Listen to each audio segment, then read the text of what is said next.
This talk for Adler Graduate School course number 504 is about the differential diagnostic process. The DSM-5 Handbook of Differential Diagnosis is one of the textbooks for this course and is available online at www.psychiatryonline.org. The login instructions are in the Online Resources handout on the course page. The differential diagnostic process in mental health is a systematic approach to the distress of the client with the goal of identifying an appropriate DSM-5 and ICD-10 diagnosis or diagnoses.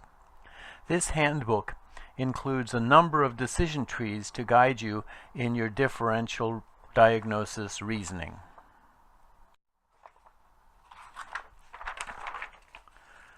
A DSM-5 ICD-10 diagnosis is a categorical summary of the diagnostic formulation.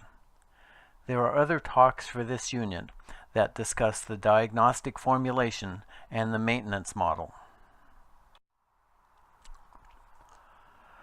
The word diagnose comes from two Greek roots, dia, which means part, and nous, which means to know or to recognize.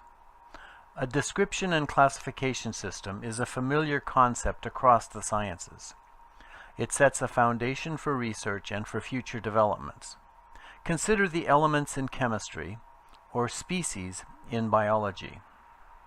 In mental health, the diagnostic process focuses on clusters of symptoms and on specific criteria defined in DSM-5.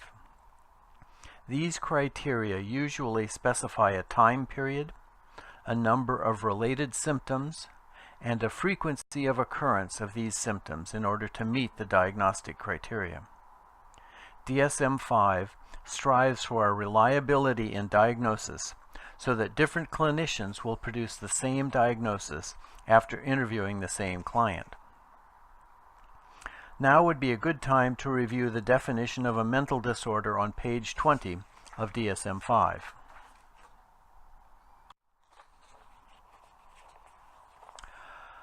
I think of distress as being on a continuum, and once the distress has involved a certain number of symptoms and occurred for a specified amount of time, it can be summarized as meeting the diagnostic criteria.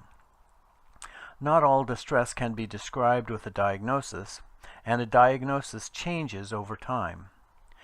Differential diagnosis is a systematic approach to the distress of a client with the goal of identifying an appropriate diagnosis or diagnoses.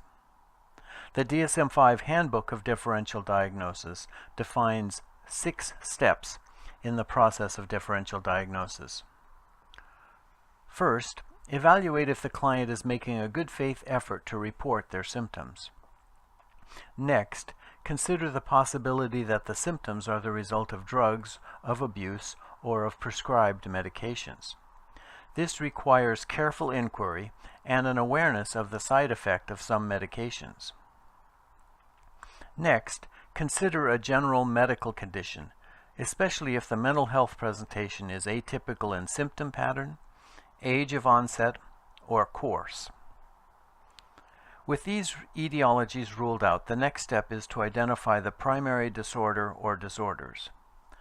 The diagnostic criteria in DSM-5 and the decision trees in Chapter 2 of the Handbook can serve as a guide for your diagnostic reasoning.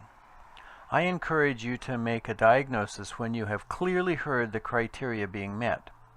If you don't know about a specific symptom or about the duration of symptoms, you can list your diagnosis as a other specified disorder and plan to inquire further with the client. Keep in mind that a diagnosis can evolve over time, not just because the client changes, but also because you gain more information.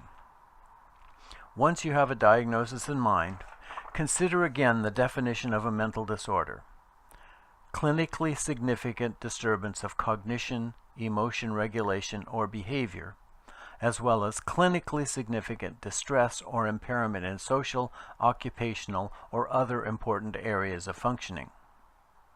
There are no hard and fast rules about the boundary between distress and disorder. Clinically significant is based on your judgment and on your understanding of the client.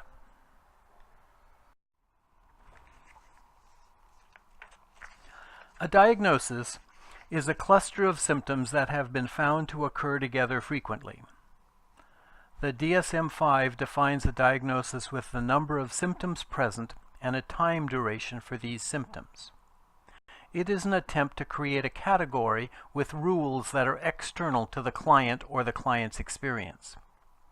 Having a category makes it possible to research the people who have satisfied the criteria for that category, and this research leads to empirically supported treatments. These are treatments that have been found to be effective with people who have met the criteria. This means that if your client meets the diagnostic criteria for a disorder, the empirically supported treatments for that disorder are likely to be effective with them. On the other hand, a problem list is specific to the client. You as the clinician may include items on the problem list. Clients frequently wish to ignore serious problems like substance abuse, self-harming behaviors, and other issues that, if ignored, can interfere with successful treatment. A good problem list includes counts or severity ratings for at least some of the problems, giving both you and the client a clearer picture of the problem. I like to work with the client in prioritizing the problem list, and I keep in mind the following questions as I participate in the discussion of priorities. First, is there a threat to life or limb of the client or of another person? There are some ethical and legal obligations we have to make this assessment and to act if we consider the risk to be high. There is another lecture in this course specifically dedicated to assessing suicidality. Second, do any problems undermine or jeopardize the therapy itself? These problems include agoraphobia so severe that the client cannot travel to the therapy session, or interpersonal problems that impede the client and therapist from working collaboratively together. Third, is there a problem that, if it is not solved, will prevent solution of any other problem? The most common problems of this type are substance abuse and living with an abusive partner. I have come to see non-restorative sleep as fitting into this category and have consistently urged clients to move this problem up the priority list. Fourth, what problem does the client have the biggest emotional commitment to solving? Considering this factor helps the client feel understood and respected, thus contributing to the working alliance. Finally, what problem is interfering most with the client's functioning? I had a client who identified not showering as a central reason she did not get out of the house, and when we focused on that, she was able to be more active in the community.